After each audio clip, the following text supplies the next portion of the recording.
वंश वीमैक investor.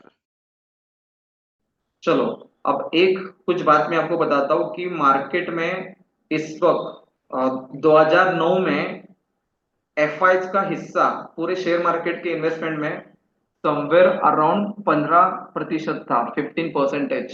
Okay, अब वो 17.5 हो गया है। और डोमेस्टिक इंस्टीट्यूशंस का 15 साल पहले इन्वेस्टमेंट पूरे मार्केट में 10% था, वो भी 17% के करीब है। तो क्या इससे इंडिकेशन आपको आता है कि कोरोना के बाद लोगों का स्टॉक मार्केट में डायरेक्ट इन्वेस्टमेंट बढ़ा है, लोगों का म्यूचुअल फंड के तहत लमसम और एसआईपी से इन्वेस्टमेंट बढ़ा है। ओके, तो आज लगभग 35% पैसा शेयर मार्केट का इंस्टीट्यूशंस का डायरेक्ट लगाई है। और मैंने आपको आंकड़े बताए कि यहाँ अगर आप हाईलाइट कर पाएंगे तो ये डोमेस्टिक का ईयरली इन्वेस्टमेंट है, डोमेस्टिक इंस्टीट्यूशंस का, और फॉरेन इंस्टीट्यूशंस का इन्वेस्टमेंट है। तो अगर आप करंट देखें जनवरी से अब तक 76,000 करोड़ का एफआईज ने पैसा निकाला है। तो बहुत सारे लोगों को लग रहा है कि ये गिरने का कारण है क्या, लेकिन इतने पीरियड में उससे 6 गुना, 6 टाइम पैसा डोमेस्टिक्स ने मार्केट में ऑलरेडी लगाया है। तो दिस इज गुड और बैड। एंड 2023 में भी डोमेस्टिक का इंस्टीट्यूशन एफआई से ज्यादा है। 22 में वो निगेटिव थे, विड्रॉल कर रहे थे, हमने 2,76,000 करोड़ डाले हैं। 21 में भी सिर्फ कोरोना के पीरियड में एफआई ने ज्यादा डाले और डोमेस्टिक ने कम डाले।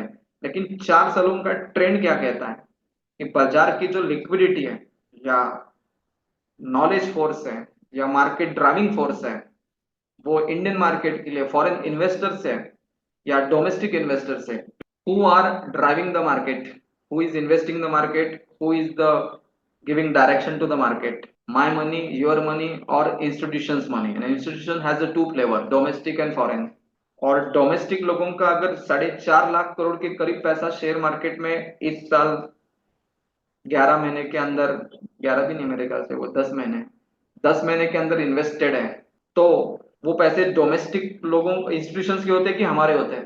तो आंसर है हमारा होता है। एसआईपी का पैसा वाया म्यूचुअल फंड इस डीआईज में आएगा।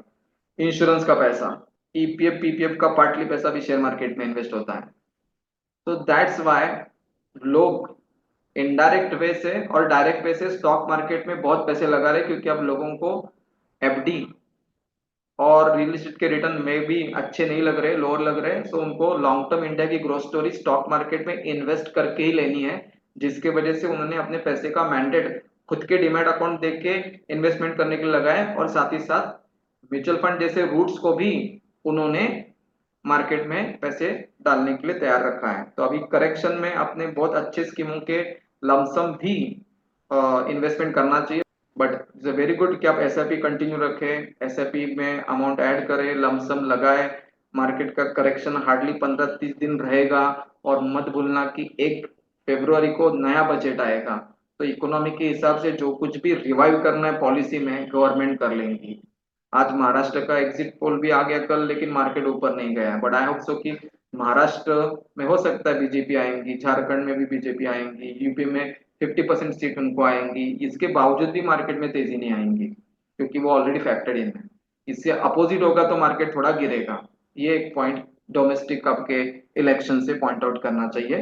And the last but not least, कि ये मार्केट 2 महीने से क्यों गिर रहा है, इसका एक विशेष कारण है। Chemicals, pharmaceutical, constructions and banks, इन कंपनियों के रिजल्ट एक्सपेक्टेशन से कमजोर है, और जिससे मेजोरिटी भी बनती है। तो टाइटल क्या है? Weaker Q2 result numbers bring the flood of earnings downgrades, global slowdown, shrinking operating profits margins, major concerns, says analyst. तो दुनिया भर में ग्रोथ स्लो है, तो जो इंडियन कंपनियों का बाहर जो बिजनेस है, लाइक टाटा स्टील का कोरस के तहत है, एक्सेट्रा, टाटा मोटर्स का जेएलआर के तहत है, तो ग्लोबल स्लोडाउन से इंडियन कंपनियों का expanded global business slow earning दे रहा है, जो डोमेस्टिक पेरेंट कंपनी का भी उससे स्लो हो रहा है, और बहुत सारे कंपनियों का प्रॉफिटेबिलिटी कम है। और इसके वजह से मार्केट ने 27 सितंबर के बाद, जैसे सीजन चालू होता है 1 अक्टूबर से लेके 14 नवंबर तक, तो बिल्कुल उस सीजन में बहुत सारे रिजल्ट आए, वो एक्सपेक्टेड हाई ग्रोथ से लो हाई ग्रोथ दिए, और वहां से मार्केट ने अपने आप को करेक्ट किया। तो भारत के करेक्शन का मेजर 60-70% थीम है कि कंपनियों के रिजल्ट एक्सपेक्टेशन को मैच नहीं करना है। ओके, तो this was a solid fundamental reason.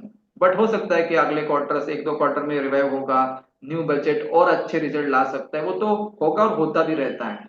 तो खराब मतलब इतने खराब नहीं है कि आपका ग्रोथ रेट एक्सपेक्टेड है 15% और आप 12 और 10% एक्सपेक्ट करेंगे, मतलब एक्सपेक्टेशन 15% की ग्रोथ की है और कंपनियां 12 और 10% ग्रोथ देती है, तो प्राइस जो ऑलरेडी हाई ग्रोथ को अज्यूम करके हाइयर वैल्यूएशन पे होती है, वो 5, 10, 20% करेक्ट होती है। इसके अलावा इस फॉल में कोई ज्यादा फंडामेंटल वीकर फैक्टर नहीं है।